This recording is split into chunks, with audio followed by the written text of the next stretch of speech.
Começa ano judiciário com temas polêmicos, como a revisão da vida toda das pensões e aposentadorias. E você vai ver também. Milhões de alertas para possíveis crimes financeiros de empresas de fachada foram detectados no mundo e Brasil está na lista. Em meio ao incêndio no Pantanal, que dura 6 dias, governo de Mato Grosso do Sul derrubou o decreto de situação de emergência. Mudança climática pode impactar na queda de oferta de água no Brasil. Transtornos mentais são a primeira causa de perda de anos de vida saudável entre crianças e jovens. Tudo isso e mais você confere a partir de agora no Jornal das 18h30.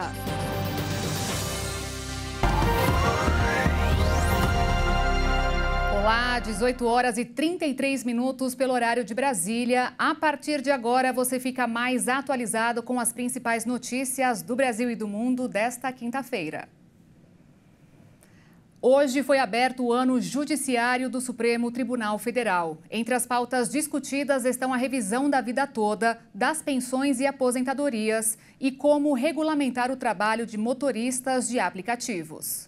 Durante a cerimônia, o ministro Luiz Roberto Barroso defendeu a democracia e a harmonia entre os poderes judiciário, legislativo e executivo. Felizmente, presidente Pacheco, presidente Lula, presidente Marcos Pereira, senhor Procurador-Geral da República, presidente da Ordem dos Advogados. Felizmente, eu não preciso gastar muito tempo nem energia falando de democracia, porque as instituições funcionam na mais plena normalidade, com convivência harmoniosa e pacífica de todos. Nem preciso falar de separação de poderes, porque, embora independentes e harmônicos, nós convivemos de maneira extremamente civilizada e respeitosa. O presidente do STF também ressaltou a produtividade da justiça brasileira, que, segundo ele, em 2023, recebeu mais de 31 milhões de ações, 10% a mais do que no ano anterior. O presidente do Congresso Nacional, senador Rodrigo Pacheco, falou que a regulamentação da reforma tributária,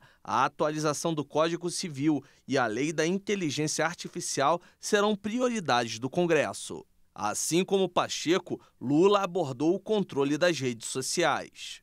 Ele defendeu uma regulamentação democrática dos meios digitais.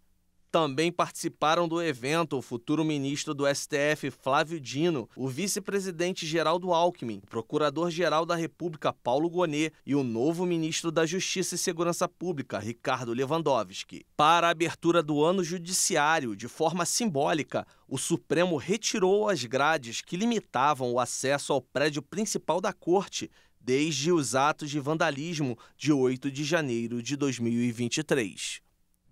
O INSS já notificou mais de 3 milhões de segurados entre aposentados e pensionistas que ainda não realizaram a prova de vida. E a partir de hoje, 1.200.000 pessoas nascidas entre janeiro e março devem ser notificadas através do aplicativo Meu INSS, pela Central 135 ou por notificação bancária. A atualização cadastral deve ser feita, pois não há informações desses segurados nos bancos de dados oficiais do governo que comprovem sua existência para continuar recebendo os benefícios pagos pelo INSS. O estado do Rio de Janeiro enfrenta um momento preocupante em relação à dengue. Foram mais de 17 mil casos registrados só em janeiro. Mas tem uma cidade que conseguiu frear o avanço da doença. Foram apenas 3 pacientes diagnosticados.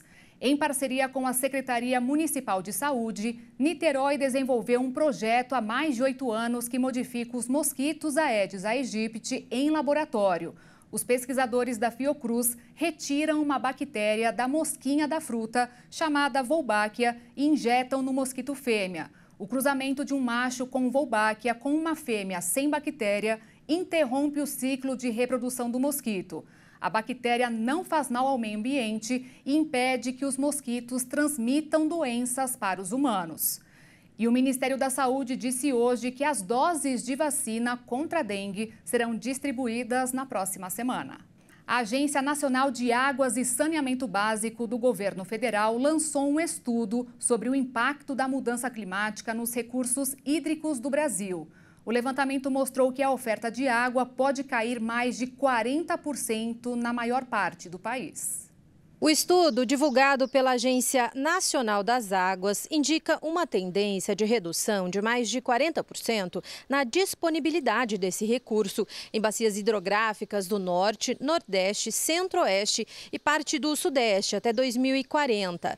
Isso significa que essa diminuição atinge quase todo o país e inclui grandes centros urbanos e regiões importantes para a produção agrícola. Esse cenário ainda favorece o aumento no número de trechos de rios intermitentes, que são aqueles que secam temporariamente, especialmente no Nordeste, e afetam a geração hidrelétrica, a agricultura e o abastecimento de água nas cidades afetadas aí por essa situação.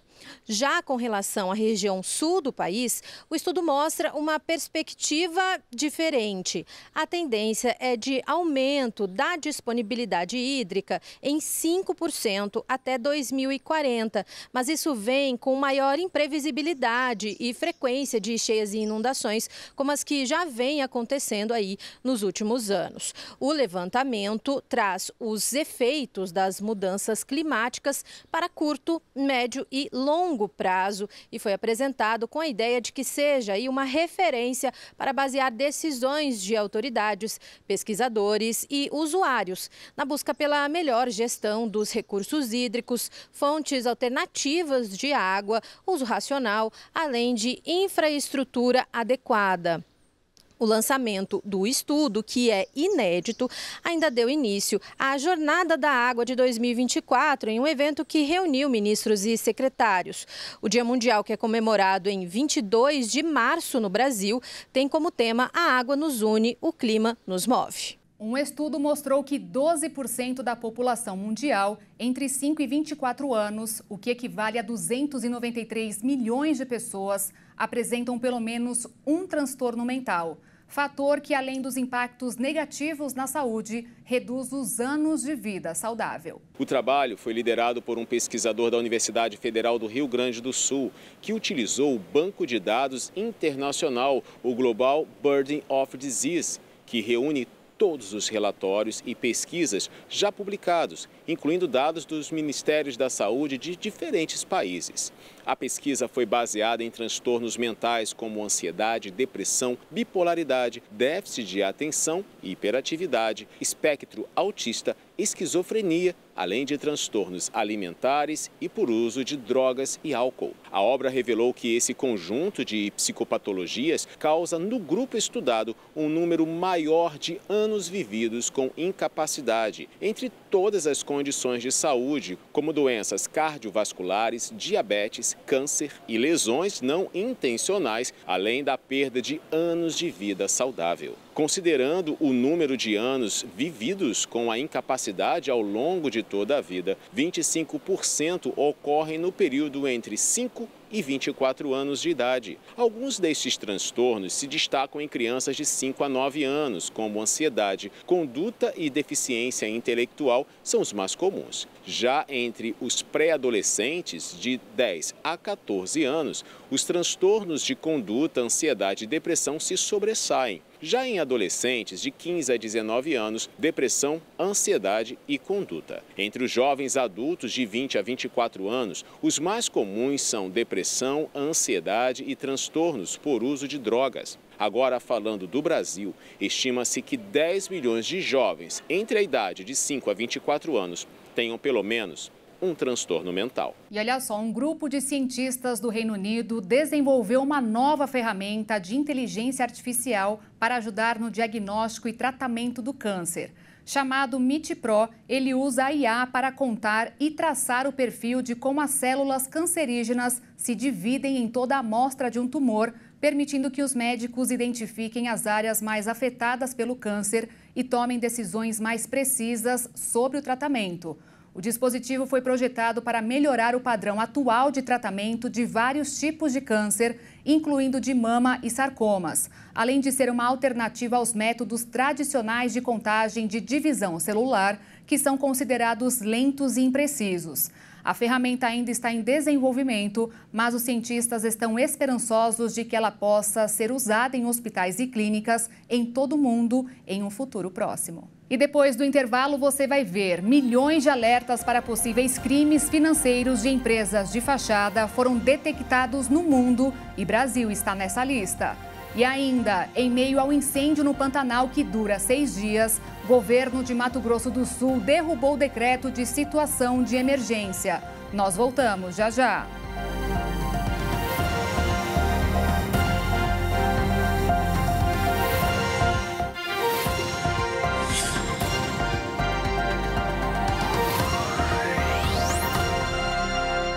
O ministro Dias Toffoli, do Supremo Tribunal Federal, cancelou hoje as multas da Odebrecht, que hoje é chamada de Novonor. 7 anos atrás, a empresa fez um acordo para denunciar os maiores esquemas de corrupção da história, descoberto durante a Operação Lava Jato, em troca do pagamento de 8 bilhões e meio de reais ao governo federal, estados, municípios e autoridades dos Estados Unidos e da Suíça.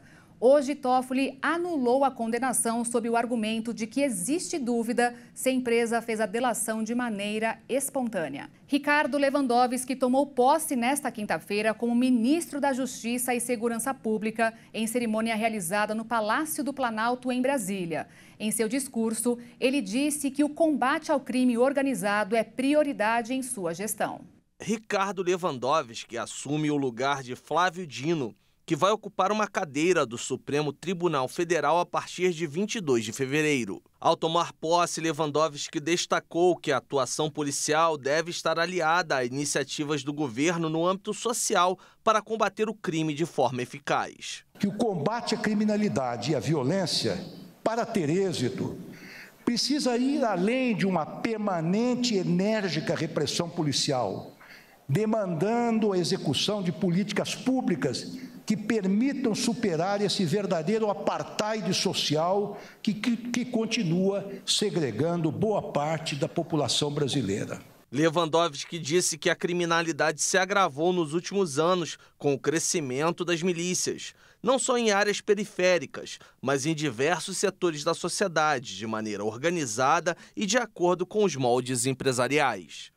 O novo ministro da Justiça defendeu também o aprofundamento das alianças do governo federal com estados e municípios, que são responsáveis pela segurança pública em suas áreas. Não há soluções fáceis para tais problemas. Não basta, como querem alguns, exacerbar as penas previstas na legislação criminal, que já se mostram bastante severas. Diversas autoridades marcaram presença na cerimônia de posse. Entre eles, os presidentes da República, Lula, do Supremo Tribunal Federal, Luiz Roberto Barroso, e do Congresso Nacional, Rodrigo Pacheco, o vice-presidente Geraldo Alckmin, o procurador-geral da República, Paulo Gonet, e o agora ex-ministro da Justiça e senador, Flávio Dino. A cidade de Campo Alegre de Lourdes, na Bahia, que tem 30 mil habitantes, está em situação de emergência desde setembro do ano passado, válida até março deste ano por conta da estiagem que atinge a região. Mesmo assim, a prefeitura contratou um show do cantor Gustavo Lima por R$ 1.300.000 para uma festa marcada para o dia 9 de fevereiro. Esse valor é 3 vezes maior do que todo o montante destinado ao orçamento da cultura da cidade no ano passado. Em nota, a gestão municipal de Enilson Marcelo Rodrigues informou que as comemorações são de extrema importância para o desenvolvimento do município, uma vez que fortalecem a economia e o comércio locais, atraindo turistas e visitantes. No Mato Grosso do Sul, a situação é parecida. Em meio a um incêndio no Pantanal, o governador do estado, Eduardo Riedel, derrubou o decreto que declarava a situação de emergência. Corumbá, Ladário, Miranda, Aquidauana e Porto Murtinho são os municípios afetados pela decisão do governo de Mato Grosso do Sul, publicada no Diário Oficial do Estado. A determinação revoga um decreto de situação de emergência que estava em vigor desde novembro do ano passado para ajudar na contenção de focos de incêndio no Pantanal, que estavam acima da média devido ao tempo seco. A medida chegaria ao fim somente no dia 14 desse mês. Na prática, a situação de emergência permitia a dispensa de licitação para que municípios contratassem serviços e obras que pudessem ser concluídos em um período máximo de 1 ano, em caso de prejuízo a bem público ou particular e na segurança de pessoas em consequência dos incêndios no Pantanal. As queimadas que levaram ao decreto foram controladas em dezembro do ano passado devido às chuvas e cheias dos rios. Mas em janeiro, os focos de incêndio voltaram a se espalhar. E a vigência do decreto foi interrompida justamente no momento em que o Pantanal enfrenta mais um caso de grandes proporções na Serra do Amolar, em Corumbá. O fogo se alastra há pelo menos 6 dias do local, que é considerado um patrimônio natural da humanidade pela Unesco, justamente por abrigar uma rica biodiversidade em fauna e flora do Pantanal. Pelo menos 1.500 hectares já foram devastados pelas chamas, na região de difícil acesso para marinheiros, brigadistas e bombeiros que estão no combate ao fogo. Para você ter uma ideia, nossa guarnição levou, em média, 5 horas para chegar até o local por embarcação. Então, assim que a nossa guarnição chegou ao local, iniciou já as técnicas de combate, mas a região ela é também montanhosa, não só o acesso, mas o próprio combate na Serra do Amolar é muito difícil. A progressão naquele terreno, ela leva horas para você caminhar poucos quilômetros. Conforme o site oficial da ONG Instituto Homem Pantaneiro, um pequeno proprietário rural da região pode ter começado o fogo na tentativa de limpar baceiro, que é uma vegetação flutuante que cria pequenas ilhas que impedem o acesso de corichos, ou seja, cursos d'água, ao longo do rio Paraguai e que estava no acesso para a propriedade. Lamentavelmente, nós fomos surpreendidos pelo fogo a partir de uma ação isolada e esse fogo subiu a serra sem controle. Ainda de acordo com o Instituto, foram registrados 115 eventos de fogo no Pantanal somente em janeiro deste ano, volume 4 vezes maior do que no mesmo período do ano passado, quando 28 ocorrências foram detectadas. E a previsão é de que a situação se agrave ao longo dos próximos meses, segundo o alerta do Corpo de Bombeiros. No ano passado, milhões de alertas para possíveis crimes financeiros de empresas de fachada foram detectados no mundo todo. E o Brasil está nessa lista.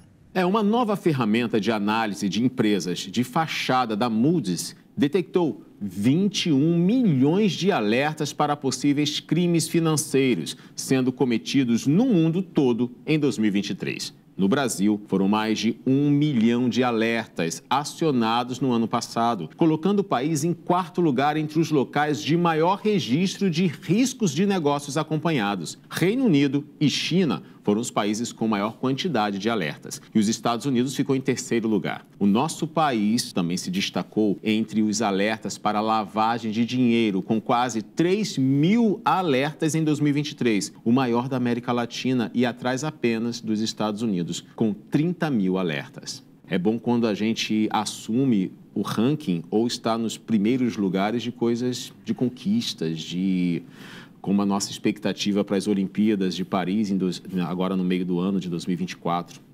Agora, esse tipo de ranking é lamentável e vergonhoso, não? Enfim. Vamos para São Paulo? Além de todas as condições que os trabalhadores passam, uma pesquisa apontou que mais de 65% sentem que são influenciados na sua produtividade por conta do estresse. Aqui no Brasil não é diferente e a porcentagem é ainda maior.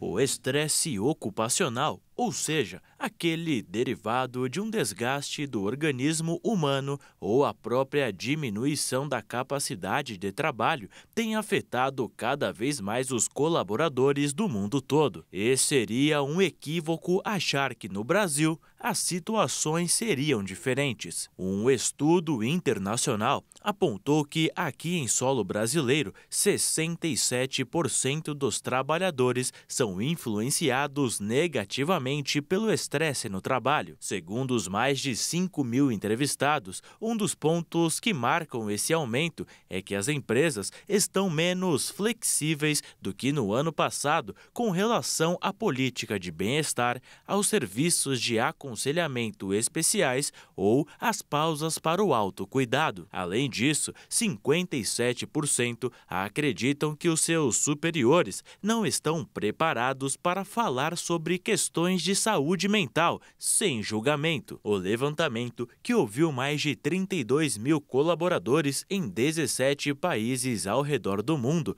mostrou que a quantidade de trabalhadores que se sentem apoiados pelos gestores em relação à saúde mental caiu de 70% em 2022 para 64% neste ano. Mas a pesquisa não tem só lados negativos. No geral, o sentimento de satisfação dos colaboradores com o seu emprego atual e o otimismo para os próximos 5 anos no local de trabalho permanecem altos. Isso porque 9 em cada 10 trabalhadores se dizem satisfeitos com seus empregos. Quem eleva esses números são os jovens. Nessa faixa etária, o otimismo é mais alto que em outras. A boa notícia é que, apesar de um pouco difícil, é possível controlar o estresse no trabalho e manter um melhor controle emocional sobre a sua própria vida. Então, precisa organizar com mais tempo, com mais calma, com mais paciência, com uma nova rota, rotinas que possam fazer com que você tenha menos estresse. E claro, se preciso for, procurar um profissional, seja ele psicólogo, terapeuta ou psicanalista, para poder ajustar aí as emoções e, caso, salvo alguns casos, também ser medicado, né? Talvez procurar ajuda até de componentes que possam te ajudar a ter menos estresse mental, para não causar outros tipos de doenças correlacionadas em relação ao nível de estresse elevado. Como você pôde perceber, o estresse pode ser sutil, mas avassalador. No entanto, possui tratamento que pode ser adaptado à sua realidade. E lembre-se, aos primeiros sinais, procure ajuda. E a edição do Jornal das 18h30 desta quinta-feira termina aqui. Outras informações você acompanha no Jornal das 22h. Eu e Alexandre Jaqueto esperamos por você. Uma ótima noite. Tchau.